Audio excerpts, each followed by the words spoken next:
I'll be quick. Sure. I loved your comments. I just wasn't able to record. I was like, oh, I wish I could record this when you got choked up at first. I might get choked up again. Yeah, I'm sure. No, I just loved what you said about the fact that it was a hard race and people were hard on you, because we talked about that before, just saying you didn't have enough experience.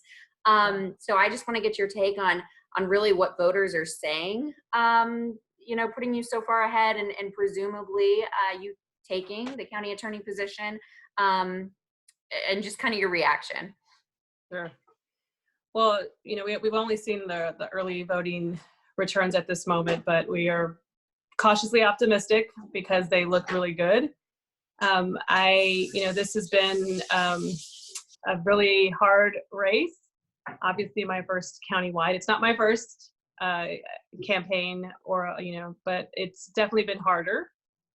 We were literally, being attacked day one from the day that I filed. And I just kept pushing along because I believe so much in reforming systems and knowing that it takes reform and it takes outsiders to really change outcomes. And as a council member, I've seen time and time again the racial disparities in our criminal justice system, the racial disparities in who gets a ticket and who gets arrested and who could possibly get use of force used against them. And I've seen time and time again how our criminal justice system tries to be the resolution, solving incredibly complex issues like homelessness and poverty. And it's really failed in so many ways. So many of these policies have failed. And I saw this as an opportunity to bring an outsider's perspective, to bring my leadership experience, and to really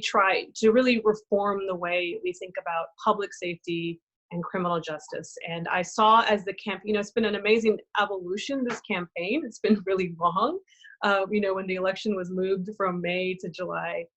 And I saw from March in forums and talking to people how the conversation had shifted dramatically to now.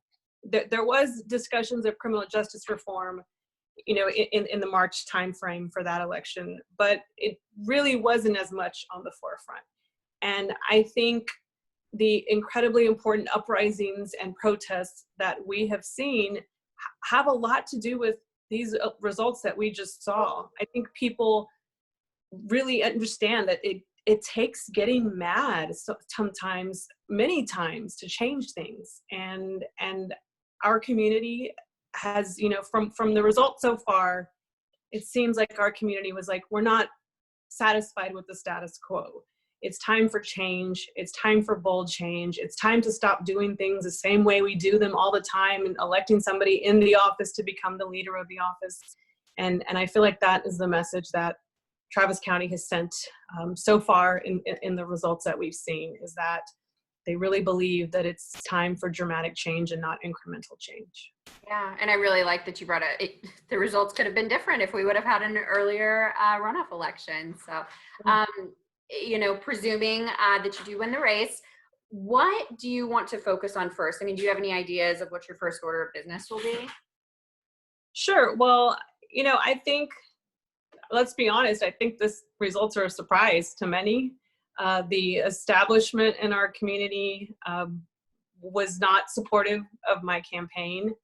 I know that there's many people that work in the county attorney's office that have considerable concerns because they don't know me, they don't know my work, and I totally understand possible anxiety that they're feeling. But I think first and foremost, it's important to talk to all the employees of that office and let them know about the changes that I want to make. And, from looking through every single policy of this office and making sure we're looking at everything with brand new eyes and making sure that there's an equity lens to everything that we're doing. And we're not going to do things because that's the way they've always been done. That this is a brand new day for the county attorney's office, assuming that I'm able to, if the results show that. And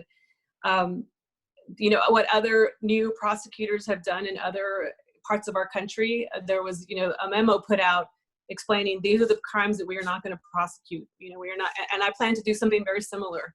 We're not going to prosecute low-level drug offenses. We're not going to prosecute crimes that are an extension of someone's being in poverty, basically. We're going to look at the way that we prosecute crimes like prostitution, because so many times those kinds of crimes are related to poverty in some kind of way, or to some kind of public health issue. And so I just want to be able to, I admit I have a lot to learn about this office, but I'm committed to understanding it and to really reforming it, and to making sure that, people have a clear indication of the changes that we're going to make. But to be honest with you, I need to get in there and look under the hood, so to speak, because I obviously haven't had the opportunity to look under the hood because I don't come from inside that office. Yeah, no, that's wonderful. And I mean, as we're talking about, defunding the police or restructuring things, this is exactly the kind of change, what you're wanting to do,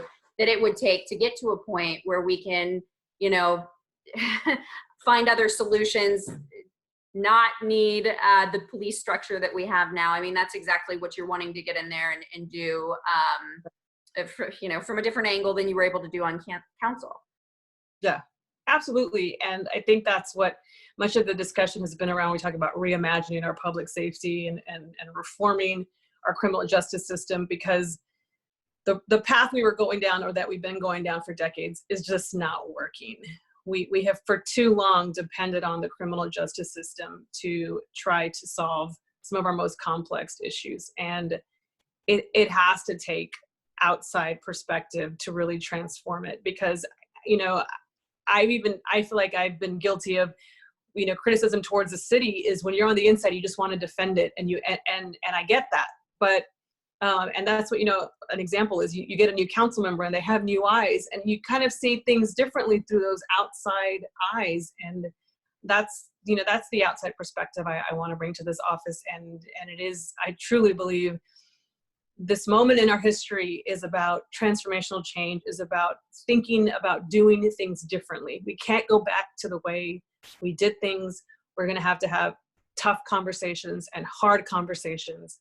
And that's important. And that's where you see growth and change. And from that difficulty, you see, there's usually good results. And so that's what this campaign has always been about, is wanting to see real change and help people and change, statistics like, 9% of Travis County is our African-American population, but they make up over 30% of our jail population.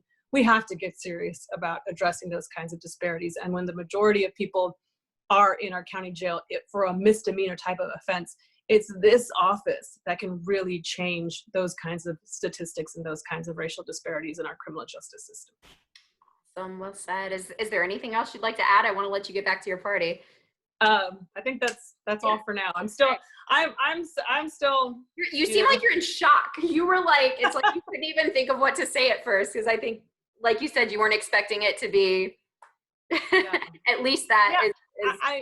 It was a shock because, from day one, I feel like we've been, I think, and I don't know this for sure, I think we're the only campaign in the cycle that had a PAC set up to smear my record and to say that I had done unethical things. And, I received their negative mailers. And so we just kept pushing because we knew that this was meaningful work and that we had to give it our all. And regardless, at the end, we wanted to run a clean and positive campaign. And I'm proud that that's what we did.